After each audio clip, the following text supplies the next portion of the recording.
दोस्तों आज की वीडियो में डिस्कस करूंगा एसएसपी यानी कि सिंगल सुपर फॉस्फेट फसलों में कौन सी अवस्था में यूज़ करना चाहिए। बेसल डोज में आप कौन सी फसल में कितनी मात्रा में यूज़ कर सकते हैं, इसका कॉम्बिनेशन क्या है, परफेक्ट डोज क्या है इसकी, और साथ ही इसके बेनिफिट्स क्या हैं, संपूर्ण जानकारी जो है कवर करूंगा। अगर आप जो है चाहे रबी खरीफ की फसल करते हैं, चाहे सब्जी वर्गीय फसलें करते हैं, चाहे दलहनी तिलहनी किसी भी प्रकार की अगर फसल आप करते हैं तो ये वीडियो आपके लिए बहुत ही ज़्यादा इंपॉर्टेंट होने वाली है। वीडियो के अंत तक जरूर बने रहें। तो किसान भाई कृषि मित्र चैनल पर आप सभी लोगों का स्वागत है। किसान साथियों, चैनल पर पहली बार आए हैं तो वीडियो को लाइक करिएगा और चैनल को सब्सक्राइब करिएगा। इसके अलावा किसान साथियों बात करते हैं एसएसपी के बारे में कि आखिर एसएसपी किसान भाई क्यों यूज़ करें, क्यों यह खाद जो है डीएपी के मुकाबले काफ़ी सस्ती और काफ़ी महत्वपूर्ण है। एसएसपी यानी कि सिंगल सुपर फॉस्फेट, फॉस्फोरस आता है इसमें 16%, सल्फर आता है इसमें 11% और कैल्शियम आता है इसमें 19%। कुछ एसएसपी जो है ऐसे भी कुछ कंपनियों के आ रहे हैं जिसमें कि जिंक और किसान साथियों जिंक कोटेड या बोरॉन कोटेड आती है। तो जिंक कोटेड में 1% जिंक आती है और बोरॉन कोटेड में भी 1-2% ही बोरॉन आता है। लेकिन मेन जो पोषक तत्व होते हैं वो होता है इसमें सल्फर, कैल्शियम और फॉस्फोरस। अब दोस्तों एसएसपी के बेनिफिट्स क्या हैं, फसलों में क्यों यूज़ करना चाहिए, क्या क्या इसके फ़ायदे देखने को मिलते हैं। एसएसपी में मेन जो पोषक तत्व आते हैं वो आते हैं फॉस्फोरस, कैल्शियम और सल्फर। पौधों को 17 प्रकार के पोषक तत्वों की आवश्यकता होती है। प्राइमरी में नाइट्रोजन हो गया, फास्फोरस और पोटाश होते हैं। तो फास्फोरस प्राइमरी पोषक तत्व होता है। फास्फोरस के बेनिफिट्स के बारे में बात करें किसान साथियों तो फास्फोरस जो है रूट डेवलपमेंट के लिए बहुत ही आवश्यक पोषक तत्व होता है।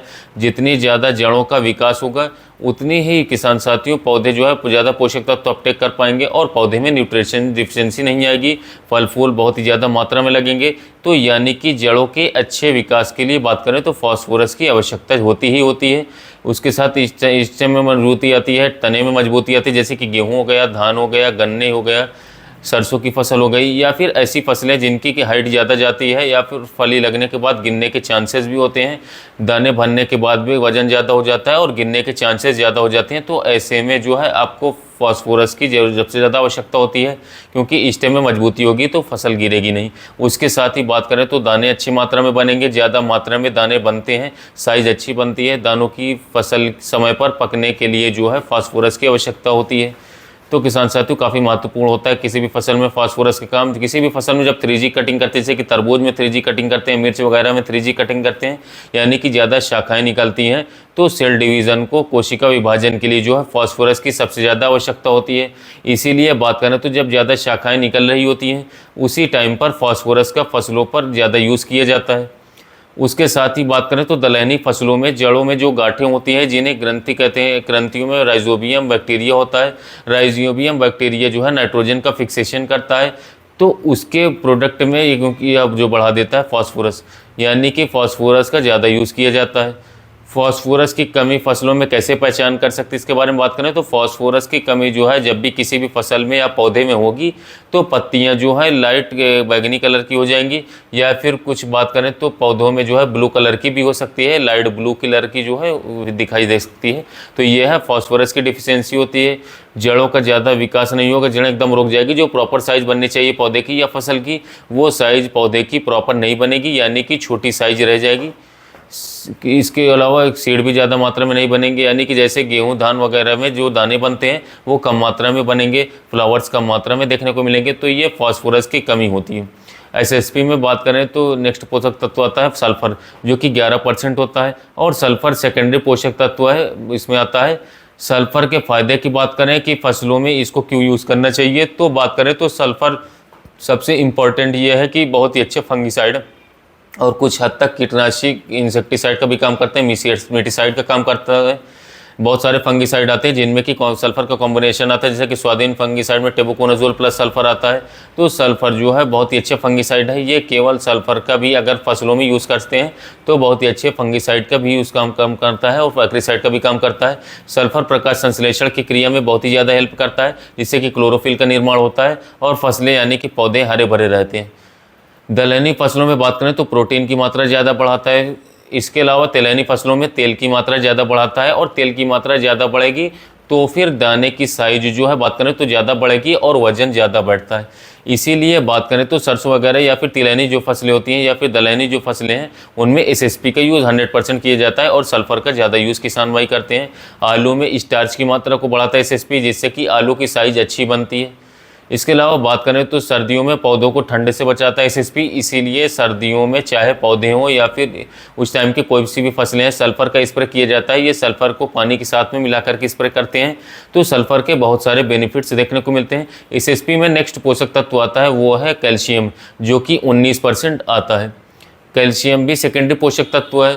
बात करें तो कैल्शियम से जो है पौधों में स्ट्रक्चरल मजबूती देखने को मिलती है, जिससे कि पौधे जल्दी गिरते नहीं हैं। तो पौधों में सेल वॉल यानी कि कोशिका भित्ति जो है, मेम्ब्रेन्स यानी कि बात करें तो कोशिका झिल्ली, इनके निर्माण से जो है कैल्शियम की निर्माण बहुत ही ज़्यादा जरूरी आवश्यकता होती है। उसके साथ ही बात करें कैल्शियम मिट्टी को अधिक भुरभुरा भी बना देता है।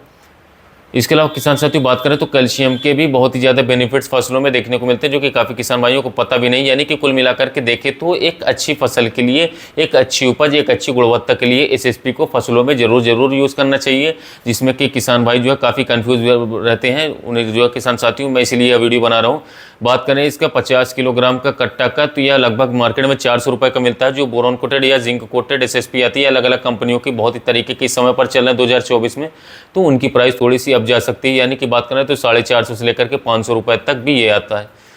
तो किसान साथियों अब बात करते हैं एसएसपी का सबसे इम्पोर्टेंट टॉपिक कि कौन सी फसल में कितनी मात्रा में इसको उपयोग करना चाहिए, यानी कि इसके परफेक्ट डोज क्या है। तो किसान साथियों डोज बात करें तो इसको 3 तरीके से मैं आपको कवर करूंगा। सब्जी वर्गीय फसलों में अलग इसका डोज है, रबी खरीफ में दलहनी तिलहनी फसलों में अलग आप तरीके से यूज़ कर सकते हैं, और कंद वर्गीय फसलों में बात करें तो इसकी अलग मात्रा लगती है। तो सबसे पहले बात करते हैं दलहनी तिलहनी फसलें। जैसे कि बात करें, मैंने बताया कि प्रोटीन और तेल की मात्रा को बढ़ाता है ये। रबी खरीफ की किसी भी फसल में जो है आप यूज़ करते हैं तो 70 से लेकर के 75 किलोग्राम पर एकड़ के हिसाब से आप इसको यूज़ कर लें, सफिशिएंट डोज हो रहेगी, काफ़ी अच्छे रिजल्ट मिलेगा। इतनी डोज में काफ़ी शानदार रिजल्ट रहेगा। सब्जी वर्गीय फसलों में आप यूज़ करना चाहते हैं तो आप जो है 50 किलोग्राम पर एकड़ के हिसाब से किसान साथियों बेसल डोज में यूज़ कर लें, बहुत ही अच्छा बेस्ट रिजल्ट देखने को मिलता है। कंद वर्गीय फसलें जैसे कि प्याज हो गया, लहसुन हो गया, इसके अलावा किसान साथियों आलू भी स्टार्च की मात्रा को बढ़ाता है, जिससे कि कंद की साइज़ ज़्यादा बढ़ती है, आलू की साइज़ जो है अच्छी बनती है। तो 50 से 70 किलोग्राम पर एकड़ के हिसाब से आप बेसल डोज में यूज़ कर सकते हैं। गन्ने में आप इसे 100 किलोग्राम प्रति एकड़ उपयोग कर सकते हैं, तो गन्ने में काफ़ी अच्छा फुटाव देगा कल्लों का एवं बेस्ट रिजल्ट देगा, पौधे को मजबूत करेगा। किसान साथियों अब दोस्तों एसएसपी का कॉम्बिनेशन क्या है फसलों में, इसका क्या क्या इसके साथ में मिक्स करके इसको किसान साथियों डाल सकते हैं। तो एसएसपी का कॉम्बिनेशन जो है डीएपी हो गया, सल्फर हो गया, एमओपी के साथ में है।